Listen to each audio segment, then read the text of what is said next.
wanna come back. How did things get so bad? Man, I swear it felt like last week.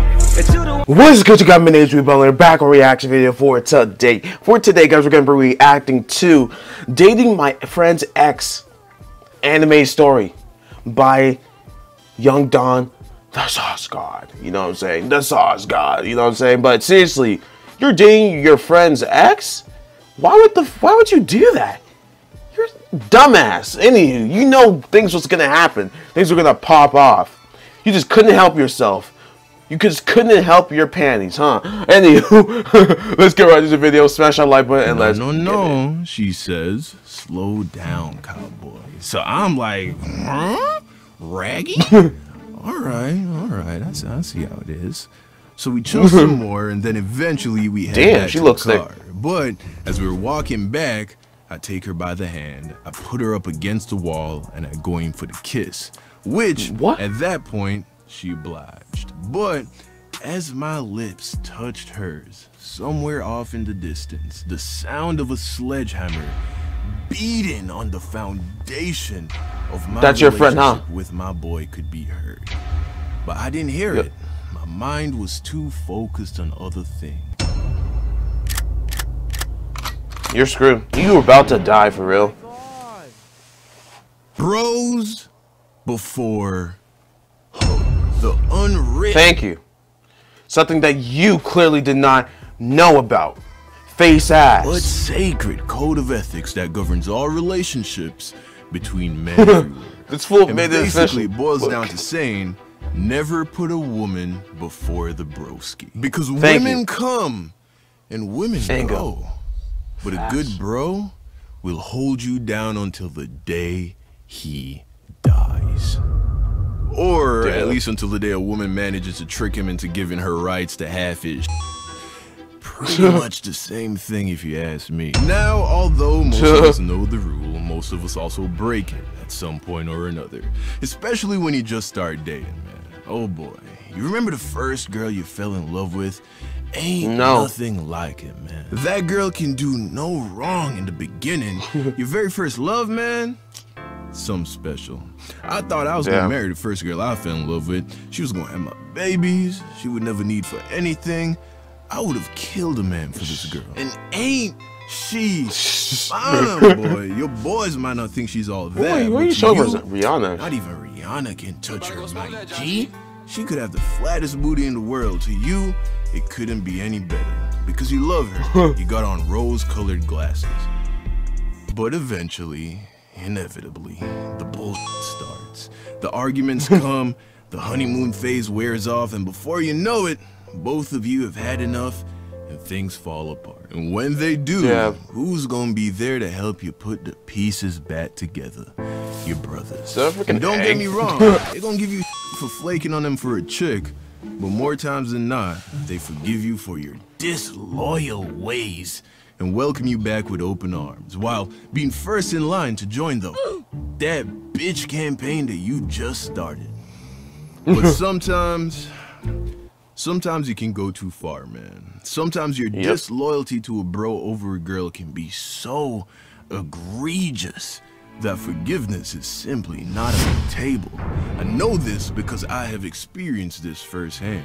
A mistake that up until that incident I had never made before and will never make again.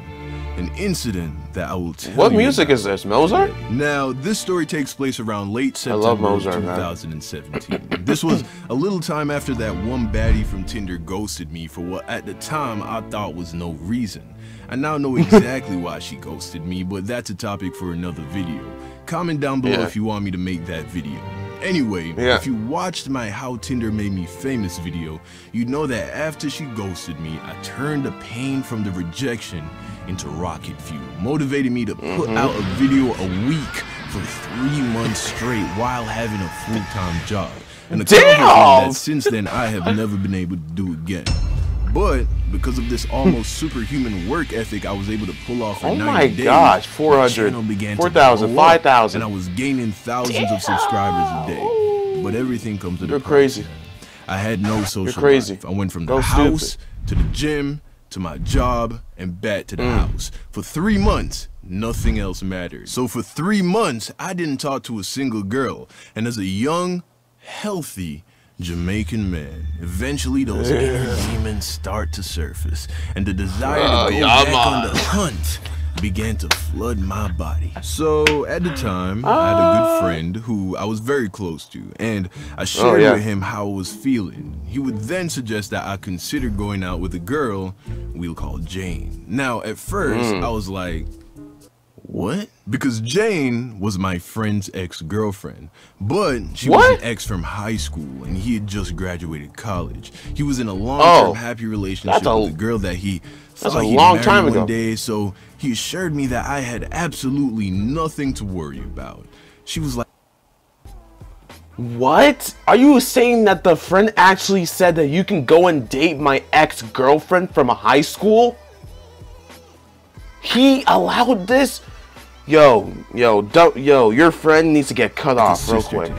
He said, they are nothing more than friends. Now, although I appreciated him giving me his blessings in an attempt to help a fellow bro in a drought, I still wasn't too keen on the whole idea, man. It just seemed too weird to me, especially because I don't buy that bro for a second. I have never been close friends with a girl that I didn't want to smash. Acquaintances, sure. Work friends, yeah, plenty. But if we're texting often, I'm spending my precious time with you. I was probably just in her friend zone. Anyway, one day my friend was throwing a party, but the venue for the party was about an hour or so away, so people were gonna be carpooling to get there. Now, because he was throwing the party, my boy had to get there early to set everything up. So he told me, yo, Jane is gonna be coming to the party. I can get her to pick you up on the way if you want. So I was like, yeah, sure, that sounds good to me. So fast forward to the night of the party, and Jane picks me up. So there we are, driving to the party, just vibing, listening to music, and we have our first real conversation where I discovered that she was actually pretty cool. She loved rap music, she was smart, already had her degree, a real degree too, not some BS like communications or anything like that. And she loved BS communications, which I could tell because she was pretty fine, man. She looked good in some jeans. And so, on that car ride to the party, we kicked it off. We get to the party, we turn up, and then she takes us. So, for like another hour or so, we were just vibing, just me and her. And when we get to the house that I was staying at, which by the way, was my friend's house. Wow. As she dropped me off and I was saying goodbye, I lean over and I give her a kiss on the cheek. Now, I don't know what made me do it. What? What's wrong with this man? I swear. Like, who does that? I would never do something like that. I met a girl, let me kiss her on the cheek one time just so she can remember me by some boy. I don't typically kiss girls on the cheek in situations like this, even if I like them. But I just had the urge, so I kissed her goodbye and went inside. Boy, you're just horny. It seemed harmless, but little did I know this would be the beginning of the end of my friendship with my bro. So a week or so goes by, and I'm thinking, you know, hey, this is the Mozart. I'm tripping. Maybe going out with Jane wouldn't be weird. I know this song. Maybe it's possible that two people who were once very intimate with each other, for them to later become close but platonic friends. So one day I shoot her a text. I say, hey, what's up, Jane? You want to hang out sometime? And she said, yeah, for sure. So I'm like, cool, let's get together on Saturday. So Saturday rolls around and I head over to her place. It wasn't a date per se. We were just getting to know each other a little bit. But I show up and Jane is looking good, my G. Ooh, with the black leg. Ooh.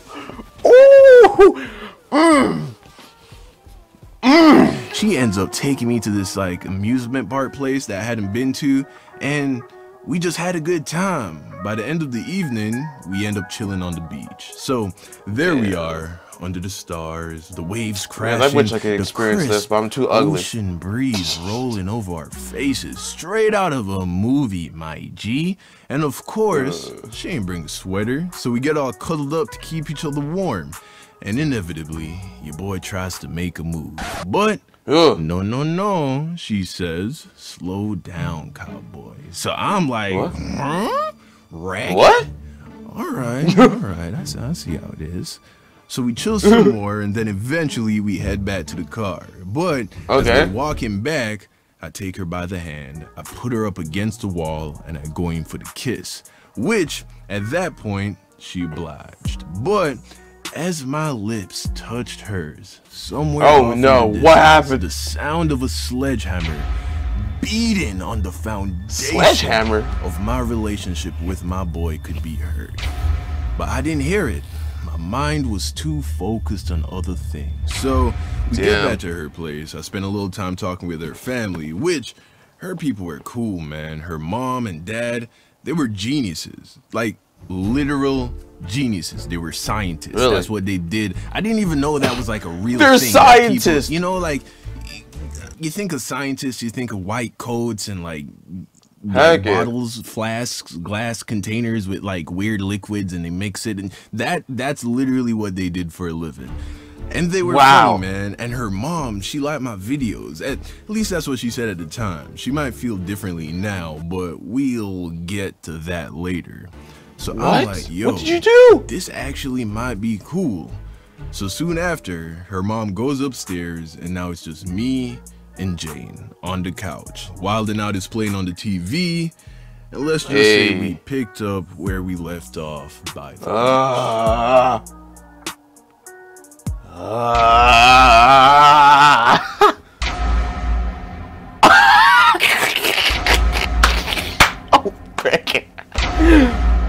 Oh no. Wait, what? Why the frick is it over? This fool just played us all. Anywho. Oh my gosh, yeah, there's gotta be a part 2 coming out soon, but damn, bro. What the freak did you do to mess this one up? Why is it you keep messing up when you got hot girls rolling down your throat? Like, not even trying to be sus. You're a very handsome guy, not trying to be sus though. I'm ugly.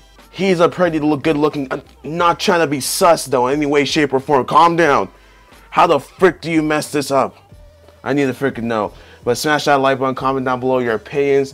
If you guys want me to do a part 2, react to the part 2 to this video soon, you guys know what to do. Let's see if we can aim for 50 likes on this video. Comment down below, we want part 2. Also, comment down below what was the most funniest part. And if you experienced something, well, so far, have any of you experienced something like this with the whole relationship-wise? Obviously not the bad stuff yet, because we don't know. But I've never experienced something like this. You know, I never dated a girl in my life. You know, so I never kissed a girl in my life. I never... Let's stop it right there, okay? I'll catch you guys in the next video. And, yeah, love y'all. Peace.